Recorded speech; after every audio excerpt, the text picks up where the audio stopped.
I've been biting my tongue on this for a while. I don't want to be the person who says you're doing it wrong, but I also can't watch you work this hard and still come home with a $300 receipt. So today, we're going to reset. This is not a video about cutting back. I want to be really clear about that. A budget cut feels like punishment. A budget reset is different. It's a system check. It's looking at what you're doing and asking, is this actually working for me? And for a lot of us, the answer is, no, not really. Prices shifted again this year. You already know that. You felt it. And if you're still using the same grocery habits you had 2 or 3 years ago, your budget doesn't stand a chance. It's not a willpower problem.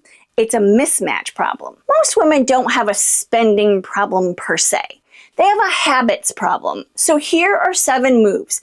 Pick the ones that fit. Start with 1 if that's all you've got energy for. But let's do something different this month. Move number 1, stop shopping before you look. Here's something I bet you didn't know. Your pantry is probably a $40 to $80 graveyard of things you forgot you had. We've all got that corner, the canned goods from 2022, the 3 open bags of the same pasta. Before your next trip, do a 10-minute sweep. Counter, fridge, freezer, pantry. Write down what's actually there. You might surprise yourself. And then, before you plan your meals, open a shopping app or head out to the store. Plan 2 or 3 meals around what you already found. That's the move. Use what you have before you go buy more. There's a difference between someone who feels out of control with groceries and someone who feels like they've got a handle on it. And it's usually not income. It's just a few small decisions that start to change how you shop. Move number 2, stop buying the same things on autopilot. Automatic shopping is one of the biggest budget killers there is. You're not buying out of need, you're buying out of habit. And habits don't check the price tag. Here's how you know which items are on autopilot. They're the ones you grab without checking to see if you're almost out. You just reach for them. Sour cream, that one snack, the 3rd jar of peanut butter, those are your autopilot items. This week, cross 3 of those always items off your list after you look to see if you already have enough. Just 3. You might be stocked up and won't need another until you eat what you have. I catch myself doing this with canned goods more than I'd like to admit. Now, I mostly shop online at Walmart, but when I go into the store, it's like all my rules disappear and I suddenly have no idea what I have at home. Move number 3, stop letting your fridge become a graveyard. The average household throws away between $400 and $600 of food every single year. That's a utility bill. That's a car payment. That's money you already spent twice. 1, eat from the fridge dinner per week. No new groceries for that meal. Use what's there. And I hear you. Sometimes the resistance isn't laziness. It's, I don't know what to make. So here's the fix. Google whatever protein and vegetables you have. Put them in the search bar together. That's a meal plan. It sounds small. It adds up fast. It's not one big mistake. It's a bunch of little things that don't feel like a big deal in the moment, but they add up faster than we think. And before you know it, your grocery budget feels completely out of control. Move number 4, stop brand loyalty at full price. You're not the spokesperson for that salad dressing. I'm not either. If it's not on sale this week, it doesn't need to come home with you this week.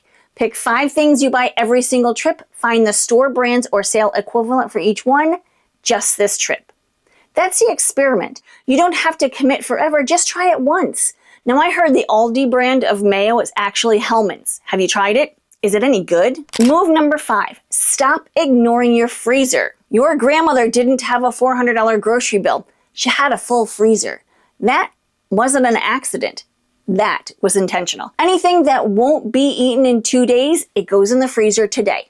Label it with the date and what it actually is. Future you will have no idea what that frozen brown square is. A date without a name isn't a label, it's a mystery. That's it.